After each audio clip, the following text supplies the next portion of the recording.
大家好，这里是穷奢极欲，一个离不开钱的频道。长侨证券现金送钱给你，香港观众开户就有港币1400元，白送白不拿。长侨证券创始团队来自阿里巴巴、字节跳动、新加坡汇利证券等一线国际科技与金融巨头。截至目前，长侨证券于全球4地获得超过21张金融合规牌照或资格，香港、新加坡、美国、纽西兰都有持牌。现在长侨开户的奖励超级大方，香港客户开户就送港美股终身免佣，但凡有投资需求的都强烈建议开户，因为这种终身免佣都只有在一家公司的高速发展期间才会给到的福利，还有入金1万港币就可以获得600港币的现金，留存期间交易10次就可以再获得800港币。1400港币新客奖励真的很容易拿到，这么高的新客奖励只有通过我们的连结才能拿到。香港是国际知名的美食之都，但近年却有许多知名餐厅关门，包括九龙城超过60年的南记饭店，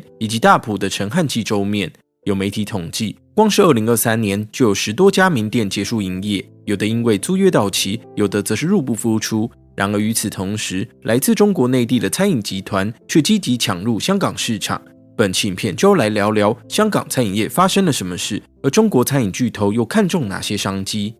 走在香港街头，我们常看到在地经典美食，许多异国餐厅也在这里插旗，像在中环就有不少西式餐厅，九龙城则有泰式料理。根据统计，全香港约有17000多家持牌餐厅，创造1年1000亿港元的市场收益，可说是当地竞争最激烈的产业之一。在新冠疫情期间，香港餐饮业曾受到严重冲击，但疫情后也快速复苏。根据官方统计，2023年餐饮业的收益价值年增率高达26%。这个数字让香港政府相当乐观，认为在旅游产业复苏之下，餐饮将迎来更多的商机。然而也在这时，香港却有不少店家正逐渐退出市场。香港01统计发现，2021下半年新开张的餐厅数量远多过关门的店家，但之后差距越来越小。到了2023上半年，关门的甚至反超新开张的餐厅数量，此后两者大约呈现持平状态。时常外食的朋友会知道，餐饮业的流动率相当高，改朝换代不算稀奇。但有餐饮创投公司分析，虽然从2013到2022年，香港普通餐饮店家数量10年内增幅达到40%，但到了2023年，开业与结业数的比例却显示香港餐饮业正面临激烈的汰换。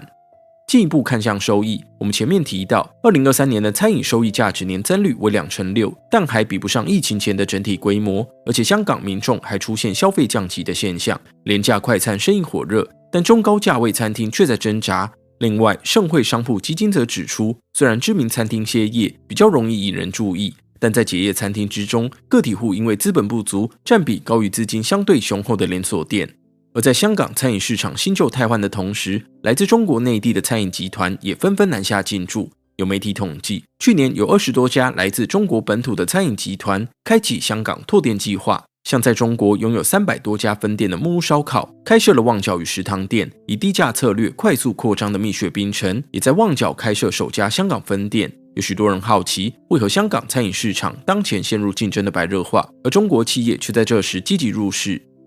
回顾历史，这并非中国餐饮集团首次大举南下入港，前一波浪潮可追溯回1997年香港回归初期。联合早报报道，当时有不少香港人喜欢北上中国尝鲜，其中深圳一带就成了港人品尝美食的热点，也让中国餐饮集团逐渐将目光放向香港。就在这个时期，香港刚从亚洲金融风暴缓慢复苏，花了6年时间，人均实质 GDP 好不容易爬回1997年的水准，却又在2003年遭逢 SARS 疫情，失业率一度拉高到 8% 的高点。中国政府为了提振香港经济，开放港澳自由行，也因此开启中国餐饮进军香港的大门。其中资产号称近100亿人民币的谭鱼头，以及知名火锅店小肥羊，都在此时进驻香港。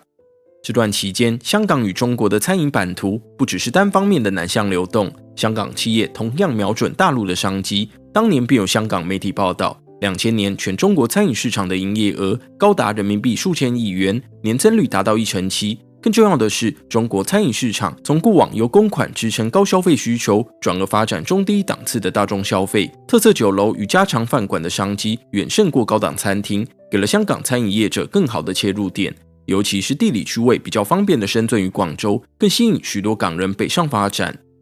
之后的一段时间，香港餐饮业的竞争越来越激烈，昂贵的店租也加大餐厅的经营压力。不少从中国到香港开业的店家因此关门收摊。但从大趋势来看，中国菜色在香港越来越受到欢迎。近年有学者统计，贩售四川菜系的餐厅数量增加速度远胜过传统的港式餐厅。时间来到后疫情时期，中国餐饮又掀起驻港浪潮，其中以成本门槛相对低廉的饮料为大宗。有中国行销平台统计，2023年第一次到香港开店的品牌中，有一半是连锁饮料店。但问题在于，就算饮料店需要的地坪较少，但香港的土地成本不见得低于中国内地，为何中企选择到当地开店？对此，专家给出了以下几个理由。首先是中国市场饱和，衍生出餐饮企业出海的需求。光是在2023上半年，中国新增注册的餐饮企业就多达167万多家，年增率高达3%。店家为了从红海市场脱颖而出，开始打起价格战。在这波价格战期间，不仅小型店家受到冲击，就连中大型集团的获利也被压缩，因此将目光放下对接国际市场的香港。在港开业的过程中，也能调整商品口味，借此把品牌打入东南亚国家。事实上，中国餐饮集团的出海需求早在疫情之前就已经存在，为何在疫后出现大动作？原因也跟租金的波动有关。根据官方的零售物业租金指数，当前指数仍未回到疫情前的高峰。有地产公司便指出，有面店品牌承租铜湾地区的店面，租金比高峰期便宜了将近70%，这也引发接盘现象。即使有餐厅开业实力，也会有其他人想要进场一搏。中企进驻香港的第三个原因在于融资需求。根据中文大学商学院的学者分析，近年中国经济复苏缓慢，导致餐饮业融资困难。以2023年前8个月的数据来看，餐饮业界的融资金额年减高达60%，其中人民币1元等级的大额融资年减更高达80%。而到香港拓店，虽然要支付比内地更高的店租与人力开销，但对企业来说，这笔钱其实是 IPO 或国际化的必要支出，目标是庞大的潜在利益。对比中国餐饮集团在2000年前后的回归时期与当前的入港风气，可以看出企业的准备更加充足，目光也放得更远。相比之下，香港本地的餐饮业却面临一些挑战。时间稍微拉回2022年，当时香港为了让商业租户能在疫情冲击下得到喘息空间，宣布为期3个月的暂缓追租，但追租禁令结束以后，却引爆一波催租潮。2022年8月，有多达8000家餐饮业者被业主追收累积欠交的租金，其中大型餐厅面临的追租压力大过店面相对较小的酒吧，当时便有餐厅因此结业。